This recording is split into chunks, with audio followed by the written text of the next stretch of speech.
he was one of the first great baseball players back in the late 1800s.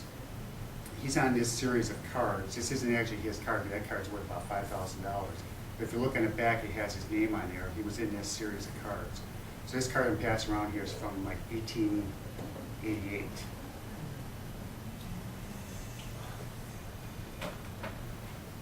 Premiums.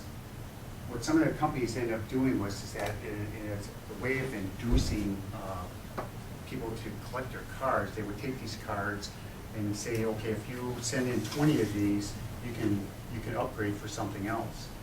And what we have here is an example of this is actually a silk that they've transposed the players from the card, his picture, onto this silk. These are what's called a blanket. It's about a 4x4 rectangular square with all the different players in the league at the time. And the idea was you sent away for these, and then when you collected enough of them, your mother, grandmother, or somebody would sew them all together and put a blanket together. And then these were also another, what's called an exhibit that people would actually send away for also. What I'm passing around here is an example of an 1800s scorecard, and then also a form of advertising. And the reason why I bring out some of these examples is that you don't always have to go for the high value end of things to find something of interest to you. You can find these little gems anywhere that you look.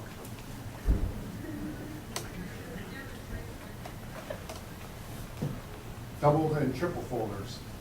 A lot of these early cards were produced by tobacco companies. That was their way of advertising. And like this is called a triple folder here. So back then, before you had filtered cigarettes, the packs of cigarettes were only probably by 3 inches by 2 inches. And then these cards actually folded, these outside panels folded in, and then they would be inserted into the pack of cigarettes. And the same thing with this one. It actually folded in half.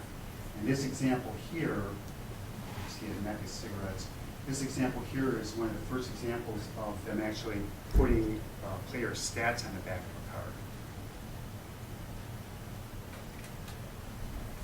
World War I, during World War I, there was a shortage of printer's inks because most of the printer's inks that we used here in the United States at the time came from Germany. And since we were at war with them, there was a shortage of them. And because prior to this, most of them were, as you can see by the examples that I sent around, there's a lot of colorful ink that's put into those. Well, then they forced them to actually use photographs for the first time as on some of the baseball cards. Promotions, actually, they didn't really call them baseball cards. Board games, or baseball games that were made actually had the players' names and faces and stats on some of them. And then these have become a premium collectible because there's a lot of Hall of Famers that were on these cards at the time. There's an example here of a Detroit Hall of Famer, Charlie Gehringer. And then other oldies. This is a collage that I put together of Babe Ruth. Now these cards aren't actual old Babe Ruth cards. They're cards that have been made new. But what I have here are original cards. This is a 1909. His name is Jack Warhop. He actually gave up Babe Ruth's very first major league home run. And then over in this corner, if anybody's ever heard of the famous called shot he did at Wrigley Field, the pitcher's name was Charlie Root. And then Tom Zachary gave up Babe Ruth's 60th home run in 1927. And here's another example of a pretty cool card. It's a fold out. You could actually punch it out, and then the player would actually stand up. Topps. I don't know if anybody's ever heard of Topps trading cards. That's pretty much what everybody is familiar with today. They actually started with a game in 1950, and they made this type of a card here. You can see a ball, so it was part of a game. And then in 1951, they actually made their first baseball cards. And one of the most famous ones on that was that Mickey Mantle's rookie card, which is with mint condition and worth about $20,000. Printed material.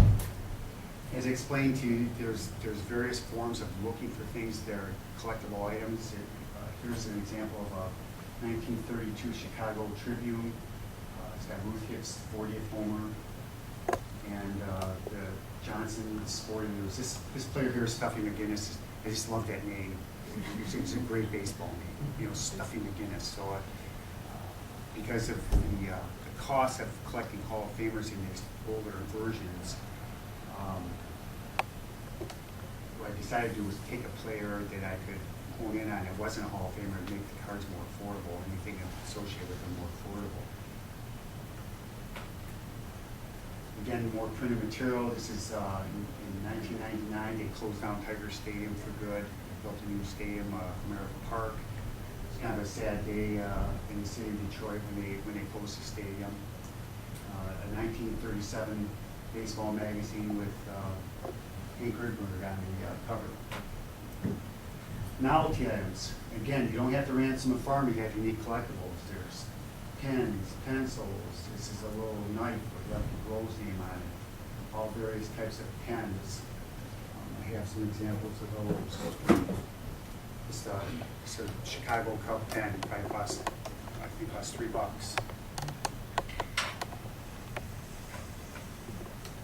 Schedules. There's a 2003 Iowa Cubs. They're free at the gate. Go there and get one, and you got collectible. Scorecards. Scorecards at most baseball games are $2-3. You keep the ticket with it, and you got a memory of, you know, an event that you maybe taking your family to, and you've only got $4 or $5 invested in outside of the ticket and programs. Are Again, you a this is. Cubs fan now? Or I'm not, no, well, from a National League side, I'm still a Tigers fan.